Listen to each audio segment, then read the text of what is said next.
tu'assal mulku lillahi rabbil alamin. Subhanaka la ilma lana illa ma 'allamtana innaka antal alimul hakim. Rabbi shrah li sadri wa yassir li amri wahlul 'uqdatam min lisani yafqahu qawli waj'al li waziran min ahli.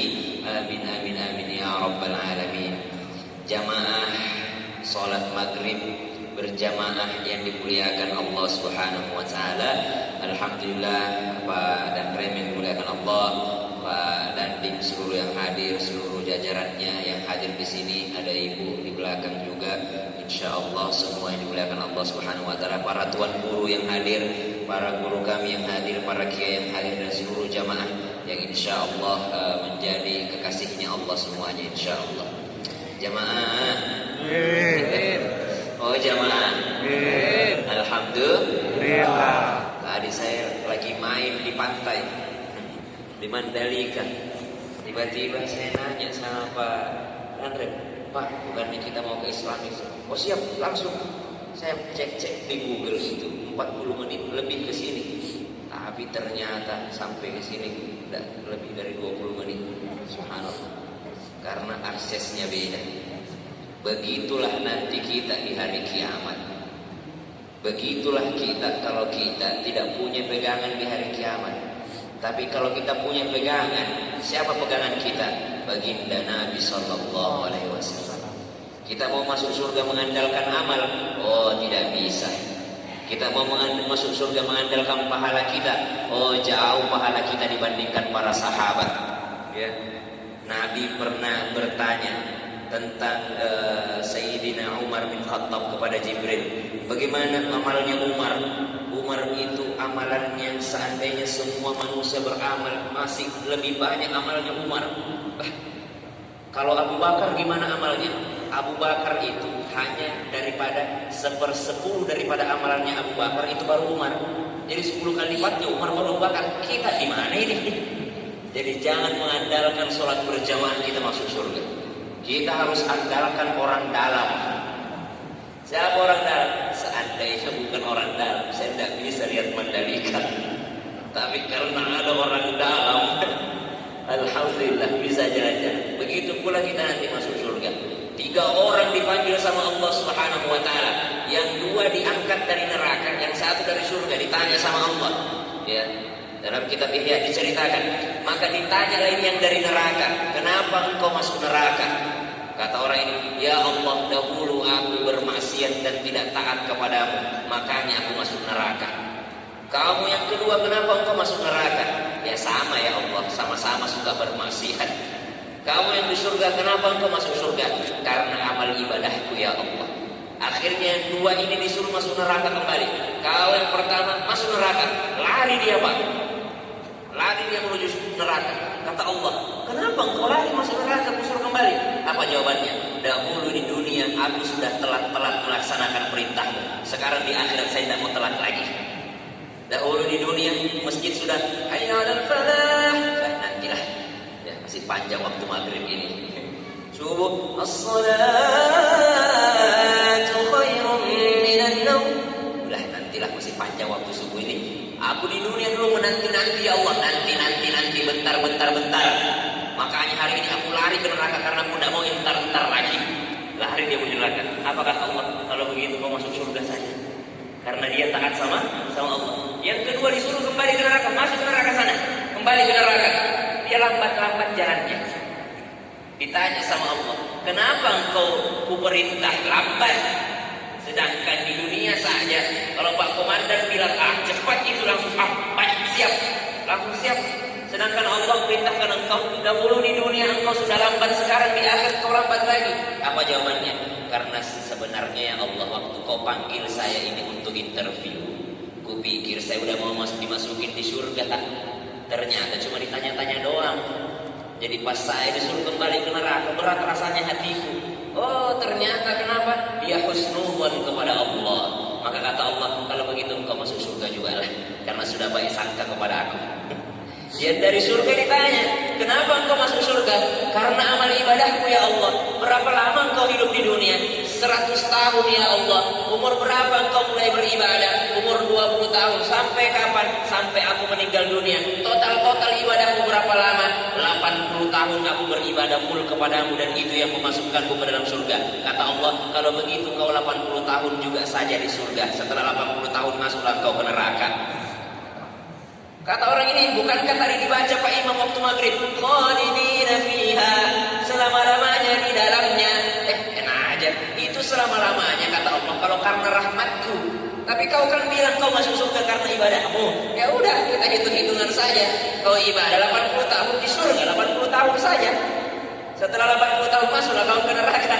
Subhanallah. Jadi bukan amal kita yang masukkan kita ke surga, tapi rahmatnya Allah Subhanahu wa ta'ala. Salah satu kalau mau dapat rahmatnya Allah, minta. Siapa doa minta rahmat dalam Al-Quran? Ashabul Kahfi. Kenal Ashabul Kahfi? Kenalan di mana? Tahu Ashabul Kahfi? Miksal binan tamlihan martunis nainunis sara yunis zunwanis faliyastati yunis. Anjingnya satu, namanya 3. Khamran kitamir rayyan. Nah, itu nama-nama saja untuk diketahui saja, bukan doa. Nah, banyak juga guru kita ngajarin baca ini katanya kalau dikejar anjing. Saya pernah baca ini tetap aja dikejar. Ya nama-namanya saja itu. Nah, bukan nama Arab yang asal binatang lihan martunis. Kita nggak tahu di mana itu Ashabul Kahfi sebenarnya. Karena ada goanya di Jordan, ada juga di perbatasan Suriah, ada juga di Turki goanya. Jadi semua mengaku bahwa di sinilah Ashabul Kahfi. Tapi Allah alam di mana yang benar. Ya, jadi tidak ada yang tahu di mana tempat pastinya, tidak ada yang tahu kapan terjadinya, dan tidak ada yang tahu siapa sebenarnya orang-orang ini. Apa hikmahnya? Satu, tidak disebutkan di mana, seakan-akan Allah ingin memberitahukan dari manapun asalmu, kalau engkau beriman kepada Allah, engkau bisa seperti Ashabul Kahfi. Karena tidak dikhususkan di mana itu. Dan dikhususkan juga kapan terjadinya. Seakan-akan Allah mau bilang, baik engkau adalah anak milenial atau engkau adalah anak kolonial, ya terserah, engkau akan bisa seperti Ashabul Kahfi kalau engkau beriman kepada Allah. Tidak disebutkan kapan. Dan disebutkan juga siapa orangnya. Maka dari apapun latar belakang kita, kalau kita punya iman kepada Allah, kita bisa seperti Ashabul Kahfi. Apa doanya Ashabul Kahfi? إِذْ أَوَى الْفِتْيَةُ إِلَى الْكَهْفِ فَقَالُوا رَبَّنَا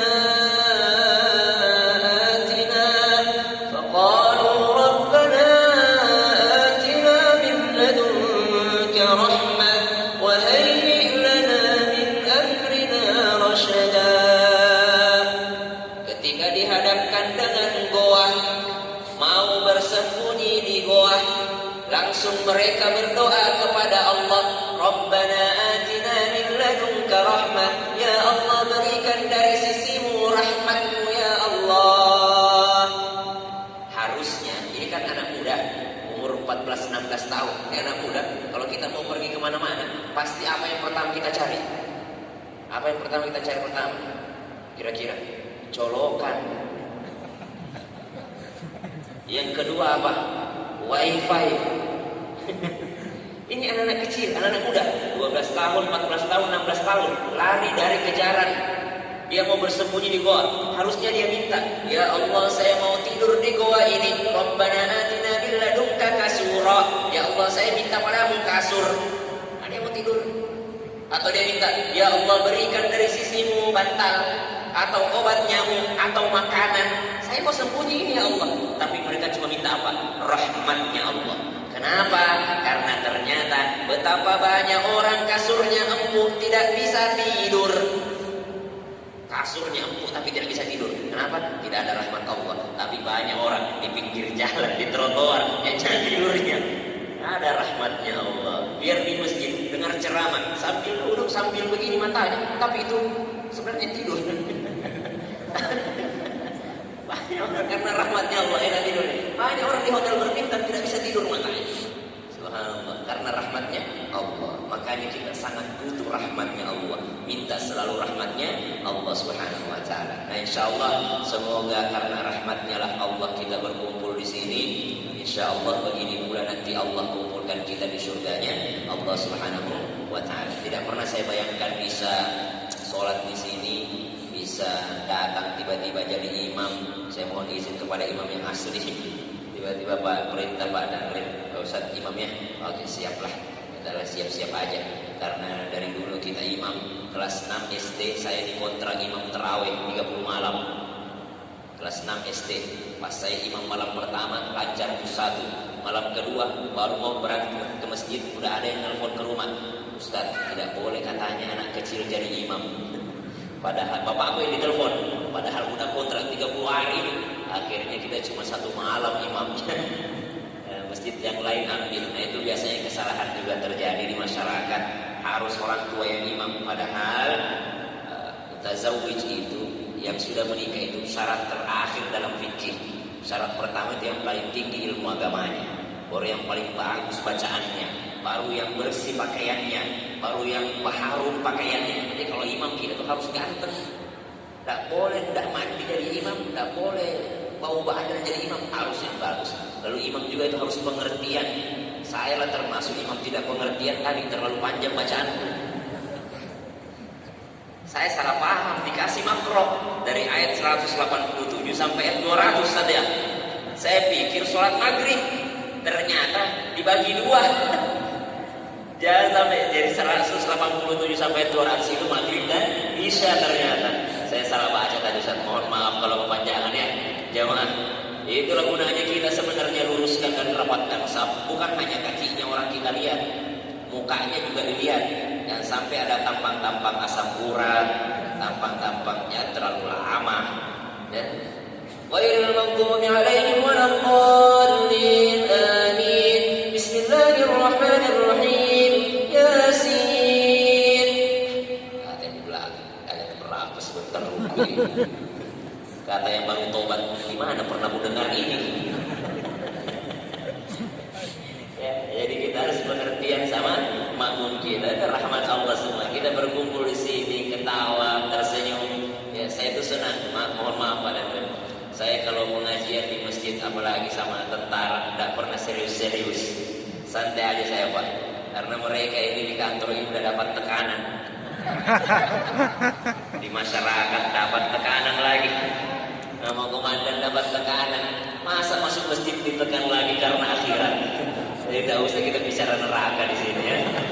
Jadi kayaknya kita dapat ceramah harus santai sebenarnya. Banyak orang ke masjid itu udah butuh hiburan. Banyak orang mau dengar ceramah itu karena butuh hiburan. Jangan kasihan. Baru pertama kali di masjid udah neraka kita bahas. Ya.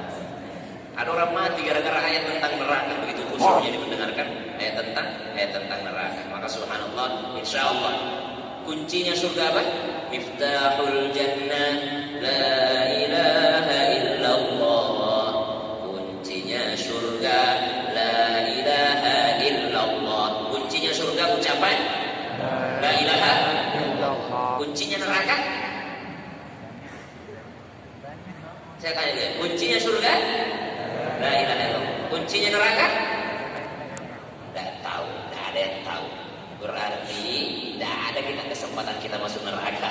Karena tidak ada yang punya kuncinya. Kita semua punya kunci surga. Insyaallah masuk surga semuanya insyaallah. Rabbana atina fid dunya hasanah wa fil akhirati hasanah wa qina adzabannar. Assaltukum bil hayyil qayyum alladzi la yamutu abada wa nafa'tukum bis-su'a bi alfi la haula wa la quwwata illa billah. Saya mohon kepada Allah untuk melindungi semuanya dari wabah Covid, dari banjir, dari gempa, dari segala macam mara bahaya, dari bahaya internal ataupun dari eksternal. Insyaallah semoga semuanya diselamatkan dan sebagaimana Allah kumpulkan kita di sini, begitu pula nanti Allah kumpulkan kita di surganya kelak. Kita juga mohon doa untuk Pak Danrem kita, semoga dimanapun beliau ditugaskan, beliau senantiasa menjadi orang saleh, senantiasa dekat dengan ulama. Baru kali ini saya bertemu dengan jenderal, mulai dari saya mendarat di pesawat ditemani sampai jalan-jalan pun ditemani. Ya, mudah-mudahan beliau selalu dekat dengan ulama, karena dekat-dekat dengan ulama saja itu kita sudah berada di saf depan, apalagi menjadi ulamanya. Kalau ada Ustaz Abdul Somad mau datang ke rumah bapak pasti kasih makanan yang enak. Ya Pak ya, pasti ada akan. Apakah makannya banyak? Tidak. Ustaz Abdul Somad makannya sedikit, yang banyak makannya itu sopirnya, asistennya. Itu baru jadi sopir ulama sudah dapat makanan banyak, baru jadi asisten, apalagi jadi ulamanya. Dekat-dekatlah kita dengan ulama supaya mendapatkan keberkahan di dunia dan akhirat. Wassalamualaikum warahmatullahi wabarakatuh.